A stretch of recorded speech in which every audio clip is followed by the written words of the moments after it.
क्या इस धमाके के जरिए गृह मंत्री अमित शाह के दौरे में खलल डालने की साजिश रची गई थी? क्या ये धमाका अमित शाह को निशाना बनाने की नीयत का ट्रेलर था? गृह मंत्री अमित शाह आज से 3 दिनों के दौरे पर जम्मू कश्मीर में हैं। बदले हुए कार्यक्रम के हिसाब से अमित शाह जम्मू कश्मीर पहुंचे हैं।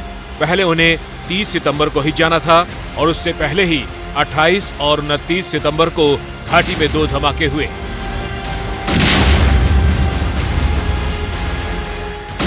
अट्ठाईस सितंबर को धमाका रात 10:22 पर हुआ, जबकि 29 सितंबर को धमाका पहले धमाके के 8 घंटे बाद सुबह 6 बजे हुआ।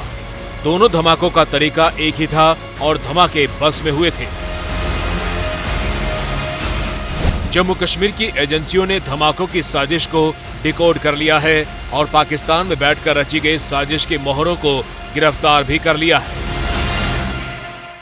27 तारीख को इसको कुवैत का आदेश आता है कि आपने एक हाई प्रोफाइल मिनिस्टर की विजिट है,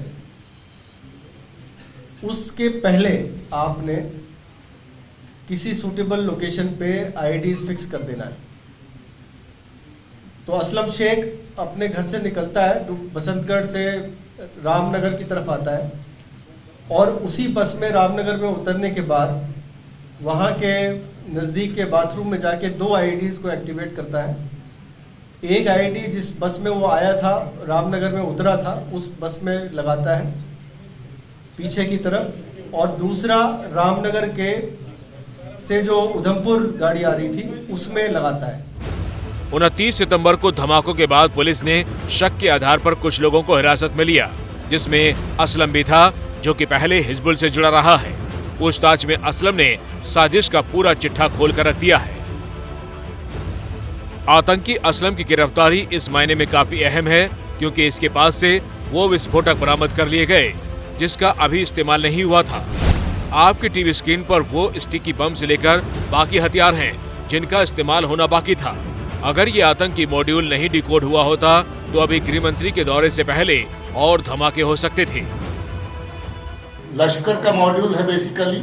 असलम शेख लश्कर के साथ वाबस्ता है। 2005 में ये एक्टिव आतंकी होता था और बिलावर के केस में गिरफ्तार हुआ था जिसमें इसको सजा हुई थी और थोड़ा ही अर्सा पहले जेल से शूट करके ये वापस आया था और जेल से छूटने के बाद ही ये पाकिस्तान में बैठे अमीन के खुबैब जिसको कहते हैं उसके कांटेक्ट में आया और इसको ये कार्रवाई दी गई कि इस वक्त जो बड़ा एक विजिट दिल्ली से प्लान हो रहा है उसके पहले कोई बड़ी कार्रवाई की जाए। पाकिस्तान से भेजे गए सभी बमों का अभी तक इस्तेमाल नहीं होने का मतलब है कि अभी और धमाके होने थे। सवाल यह है कि क्या गृह मंत्री अमित शाह का दौरा भी आतंकियों के निशाने पर था? अमित शाह का दौरा आज से शुरू हो रहा है और दौरे के दूसरे दिन अमित शाह वैष्णो देवी के दर्शन करेंगे और फिर राजौरी में उनकी सभा होनी है जिसकी तैयारी अंतिम दौर में है।